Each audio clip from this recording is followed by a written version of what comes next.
Merci d'avoir choisi de regarder votre télévision. Bienvenue à suivre ce nouveau numéro de votre magazine qui a le plaisir de recevoir Monsieur Ernest Kapouesh Ndesh. Bonjour, bienvenue dans cette émission. Bonjour Monsieur Marcus et merci vraiment pour l'invitation. C'est un honneur pour moi d'être dans cette émission. Entrepreneur et manager de la ferme Maendeleo, Oui. nous avons le plaisir de vous recevoir sur ce plateau pour qu'on puisse parler de l'émergence et les contraintes des jeunes entrepreneurs. Parce que vous êtes entrepreneur depuis un bon moment, vous maîtrisez bien ces secteurs. Est-ce qu'aujourd'hui, l'entrepreneuriat constitue la clé par laquelle la jeunesse devrait passer pour son développement? Nous parlons de ces sujets. Mais d'abord, vous êtes dans l'agroalimentaire, c'est ce que vous faites, de tout le secteur d'entrepreneuriat qui existe, l'entrepreneuriat agricole, l'agro-business. Mais pour parler de l'entrepreneuriat en général, quelle est la lecture que vous pouvez en faire, par exemple, aujourd'hui dans notre ville ou dans notre pays? Ok, merci pour la question. En fait, l'agroalimentaire ou l'agro-business aujourd'hui, c'est un secteur qui est vraiment incontournable. Aujourd'hui, il y a des gens qui produisent leurs produits et ils ne savent pas comment transformer ça, en fait. Et quand vous ne transformez ça, vous n'arrivez pas à transformer ça, il y a la valeur de sang, en fait. Il y a une valeur qui baisse lors de la vente. Et aujourd'hui, à Lubumbashi, vous verrez que nous avons un sérieux problème dans l'alimentation, en fait. Nous avons toujours recours à nos voisins et nous importons un peu tout ce qui est alimentaire, en fait. Et il y a un danger, en fait, dans ça. Il y a un danger. Et le principal danger est que notre santé ne dépend pas de nous, en fait. Donc, notre santé dépend maintenant des voisins. Donc, c'est le voisin qui décide si nous devons vivre ou pas. Et dès que le voisin décide de mettre fin à nos vies, c'est dans l'alimentation, en fait, qui fera ça. Et si nous prenons vraiment en main l'agroalimentaire, vous verrez que notre santé aussi sera améliorée, en fait. Nous consommons du tout et du n'importe quoi. Et dès que c'est nous-mêmes vraiment qui faisons cela, je pense que il y aura vraiment des bons résultats. Et vous verrez également qu'il y a beaucoup d'argent qui passe par l'importation. Donc les gens payent les transports pour aller, c'est pas en Zambie, au Brésil, partout ailleurs dans le monde pour ne fût-ce que importer les denrées alimentaires. Et quand ils reviennent, ils ajoutent aussi un prix pour leurs bénéfices et ce qui rend un peu compliqué l'économie. Ouais, vous voyez, on comprend par cette lecture que ouais, ça constitue finalement les raisons pour lesquelles vous entreprenez dans ces secteurs. Oui, voilà, exactement. Alors, de plus en plus, aujourd'hui, partout sur la ville, partout dans le pays, le mot qui est dans les oreilles, entrepreneuriat, entrepreneuriat, entrepreneuriat. Finalement, est-ce qu'on peut comprendre pourquoi les jeunes aujourd'hui, beaucoup choisissent d'entreprendre? Qu'est-ce qui justifie le choix de la jeunesse aujourd'hui, par exemple, à entreprendre? Hormis votre secteur, par exemple, l'agroalimentaire, mais l'entrepreneuriat en général. En fait, c'est les raisons parmi lesquelles qui poussent les jeunes à entreprendre. Il y a le sous-emploi, en fait. Il y a le sous-emploi, le chômage et il y a aussi la pauvreté. Donc, si nous étudions et nous espérons avoir un emploi où on va te payer, par exemple, parce que les jeunes d'aujourd'hui pensent que si j'ai fini aujourd'hui, j'aurai un boulot, on va commencer à me payer 2500 $ le mois, donc je serai très bien. Donc c'est les rêves, en fait, de tout étudiant. Alors, si vous finissez et puis vous vous mettez sur le marché de l'emploi, il y a d'autres réalités. Il y a d'autres réalités, en fait. Et vous vous rendez compte que vous n'êtes même pas à la hauteur, en fait, des exigences du marché de l'emploi, en fait. Et pour un peu contourner ça, certains décident d'entreprendre. Pourquoi on entreprend? Nous constatons d'abord un problème. Il faut d'abord qu'il y ait un problème. Et sur base du problème, nous proposons une solution. Et sur base de la solution, nous créons en fait de la richesse et nous créons de l'emploi. C'est en fait les raisons qui poussent les jeunes à entreprendre. Donc créer de la richesse et créer de l'emploi. Et de plus en plus des entrepreneurs agricoles. Mais c'est quoi les soucis? C'est en fait lié à ce que je vous ai dit, l'importation en fait. Il y a beaucoup d'argent qui passe par l'importation. Si seulement nous arrivons à captiver l'argent qui part vers les importations, vous verrez qu'il y aura beaucoup de milliardaires, en fait, comme le président l'a dit. Donc, il y aura beaucoup de milliardaires. Si seulement nous arrivons à captiver l'argent qui est dépensé, en fait, vers les importations et autres, vous verrez que notre économie aussi sera stable. Est-ce que cela signifie que l'entrepreneuriat en général, et bon, vous êtes dans l'agroalimentaire, constitue le passage obligé pour la réussite de la jeunesse, par exemple louchoise ou congolaise aujourd'hui? C'est, comment dire, ce n'est pas un passage obligé en fait. Donc, il y a ceux-là qui se sentent mieux. Donc, il y a ceux-là qui se sentent mieux de travailler pour les autres. Et il y a d'autres aussi qui ont du mal le fait de travailler pour d'autres. Donc, ils veulent travailler pour eux-mêmes. Il y a d'abord la passion, en fait. Si vous n'êtes pas passionné par l'entrepreneuriat, donc c'est mort pour vous. Donc, ce n'est pas tellement obligatoire. Mais si vous voulez avoir... Bon, il y a des gens qui sont employés et qui réussissent mieux dans leur vie. Donc, ils ont de l'argent, ils vivent mieux. Donc, il y a aussi des entrepreneurs qui sont fauchés. Donc, il y a un peu ces deux volets-là qui ne se marient pas, en fait. Donc, ce n'est pas tellement obligé d'être entrepreneur. Si vous vous sentez mieux pour travailler dans une entreprise, vous voulez vraiment vous conformer à tout un tas de règles dans une entreprise, c'est bon pour vous, vous pouvez y aller. Et si vous êtes vraiment préoccupé par la question de l'économie, de la richesse, de créer beaucoup plus d'emplois pour les jeunes, d'autres jeunes qui n'arrivent pas à entreprendre, qui n'arrivent pas à trouver de l'emploi, c'est vraiment obligé pour vous de passer par là. Très bien. Et pourtant, vous parlez aussi de la passion dans l'entrepreneuriat. Comment expliquer cette passion dans l'entrepreneuriat ou dans le chef d'un jeune entrepreneur, alors que tout à l'heure, vous veniez de nous dire que quand on est jeune, surtout jeune étudiant, on rêve d'abord du travail, et quand le travail n'arrive pas, pouf, on se lasse tous dans l'entrepreneuriat. Est-ce que vraiment là, la passion trouve encore son sens, ou soit la contrainte quelque part qui pousse la jeunesse finalement à se dire, bon, le travail ne vient pas, je commence avec le peu que j'ai. Si j'ai dit ça, en tout cas, je rectifie un peu, parce que ce n'est pas parce que tu n'as pas trouvé de l'emploi que tu dois entreprendre. Ouais. Et l'entrepreneuriat, en fait, ça part en fait d'une idée. Ça part en fait d'une idée. Comment on dit, vous renchérissez en fait l'idée avec d'autres idées. Vous rencontrez aussi des gens qui vous aideront en fait à améliorer l'idée pour que cette idée devienne projet. Et dès que l'idée devient projet, un peu de recherche de financement aussi, vous créez une entreprise. On n'entreprend pas parce qu'on n'a pas trouvé de l'emploi. Non. On entreprend, c'est la passion en fait, c'est comme la vocation, non? Donc, il y a en fait ce désir en vous qui vous dit d'entreprendre en fait. C'est un peu dans ce sens-là. Alors, très bonne intervention. Et puis, nous avons des jeunes entrepreneurs qui sont entrés peut-être par chômage structurel, mais beaucoup plus, vous venez de nous le dire, lorsque nous parlons de l'émergence et des contraintes des jeunes entrepreneurs, il faudrait que ces jeunes entrepreneurs soient ceux qui sont dans l'entrepreneuriat par passion. Et vous aviez dit que l'entrepreneuriat devrait aussi consister ou soit constituer la clé, la porte de la réussite de la jeunesse actuellement. Et si l'entrepreneuriat devait constituer cette clé, cette porte, ces passages obligés pour arriver à l'émergence de la jeunesse, quelles sont les raisons qui justifieraient cet argument?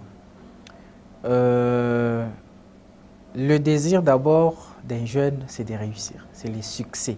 Donc quand on est jeune, bon, je peux prendre mon exemple. Donc, quand je me réveille le matin, je me regarde dans le miroir, je dis je dois réussir.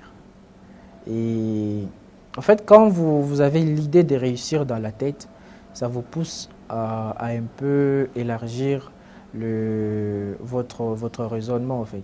Comment vous allez réussir. Et aujourd'hui, l'entrepreneuriat est la clé au fait de la réussite d'un jeune. Je ne vois pas un jeune qui finit ses études et commencer directement avec un salaire de 7 000 $ ou de 2 500 $ le mois. Par chance au moins. Ouais, par chance au moins, et par des circuits et consorts. Donc, c'est un peu ça. Donc, l'entrepreneuriat aujourd'hui, c'est en fait la clé pour réussir, donc, si je peux dire ça. Et les jeunes se posent toujours la question, comment est-ce que nous allons arriver à réussir? Vous nous dites que l'entrepreneuriat, c'est la clé. L'entrepreneuriat nous procure l'indépendance. Ouais. L'entrepreneuriat nous rend libres. On n'est pas sous pression, sous contrainte, et ainsi de suite. Nous devons entreprendre. Mais comment est-ce que nous pouvons réussir dans l'entrepreneuriat et vous, dans l'agroalimentaire en particulier? Merci. Donc, comment réussir à l'entrepreneuriat? C'est tout un chemin, c'est toute une vie, au fait. Ce n'est pas que vous entrez, vous commencez vos activités aujourd'hui et directement, boum, vous réussissez. Non. Il y a tout un processus à suivre. Et exactement dans mon secteur, l'agroalimentaire, j'ai pas commencé comme ça. Je n'ai pas commencé comme ça. Avec tous les mensonges que vous nous dites, les entrepreneurs. J'ai commencé avec un seul bidon. Aujourd'hui, j'en ai un 50. Moi, je ne dirais pas ça. Je ne dirais pas ça parce qu'il y a d'autres qui vous diront vous allez commencer de rien et vous aurez quelque chose. En entrepreneuriat, on ne commence pas avec rien. On commence toujours avec quelque chose. Quel que soit le peu. Quel que soit le peu, mais vous commencez toujours avec quelque chose. Donc, qu'on ne vous dise pas avec 0 francs, venez ici. Donc, ça, c'est du rêve qu'on est en train de vous vendre. Mais l'entrepreneuriat, ce qui est sûr, c'est que vous devrez commencer avec quelque chose. Moi, je me rappelle bien en 2021, lorsque je suis rentré à Lubumbashi, avec tout ce que j'ai eu un peu à traverser dans ma vie, j'ai rencontré M. Théo Lutumba, en collaboration avec M. Merveille Batoubenga, que je salue en passant. Ils m'ont proposé, en fait, de m'accompagner. Vous voulez dire que la réussite dans l'entrepreneuriat de la jeunesse passe par l'accompagnement? Voilà, on commence par là. Il y a l'accompagnement. C'est dans l'accompagnement qu'on vous aide, en fait, à structurer votre idée, à planifier, en fait, les dépenses que vous aurez à faire, à calculer au moins les risques que vous allez courir, à minimiser, en fait, les risques. Et c'est à ce moment-là que je les ai rencontrés. Moi, j'ai dépensé quand même de l'argent, en fait. Si vous n'avez rien, vous n'allez rien avoir. Donc, tout part même du principe de la Bible, c'est lui qui a, on ajoute. Donc, j'avais un peu quelque chose dans ma poche. J'ai payé et puis j'ai commencé l'accompagnement, en fait.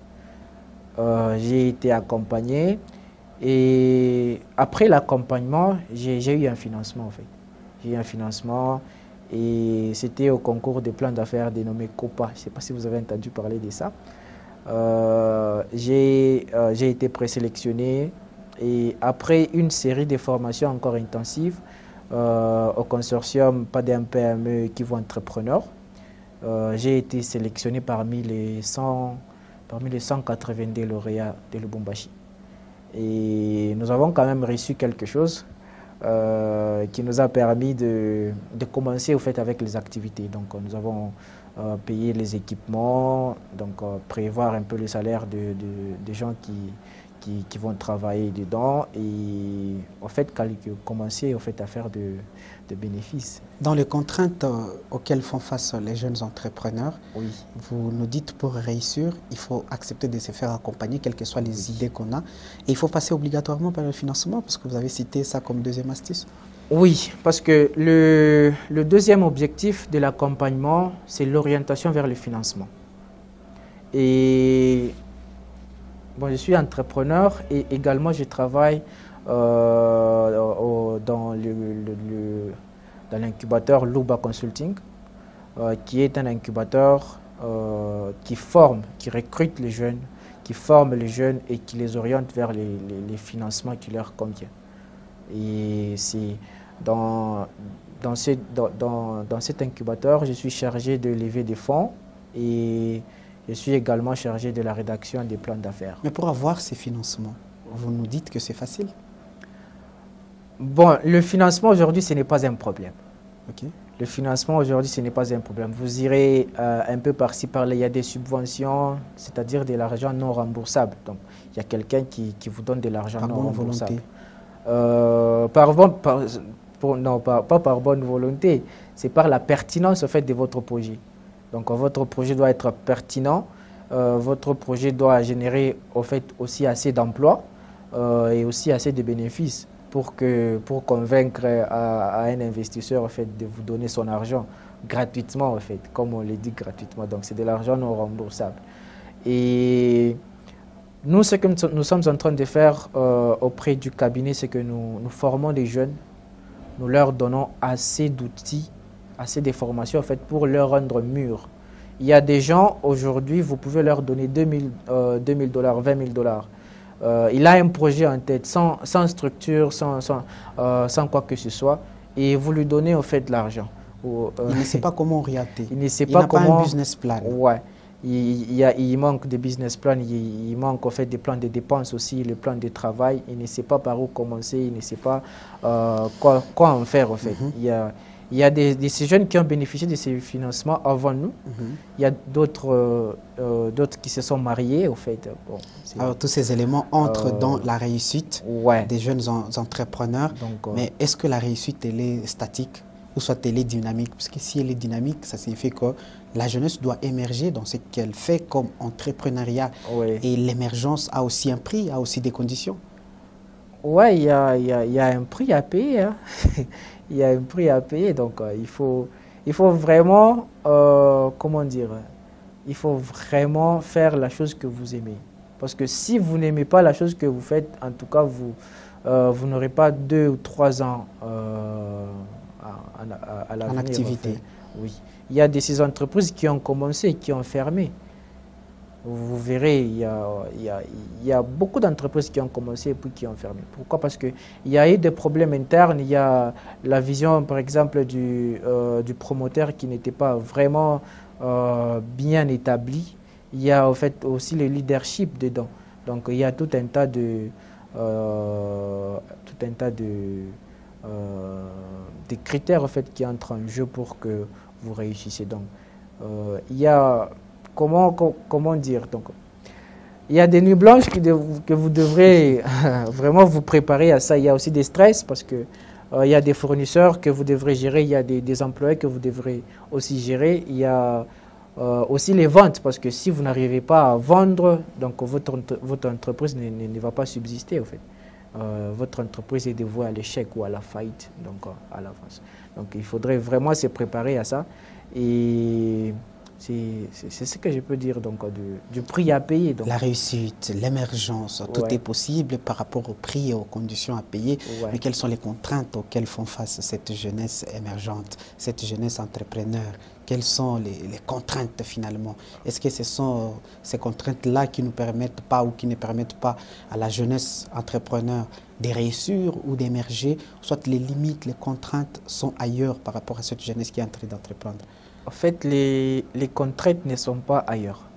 Les contraintes, c'est en fait les autres entrepreneurs eux-mêmes. Donc, toi-même, tu constitues la contrainte pour toi-même.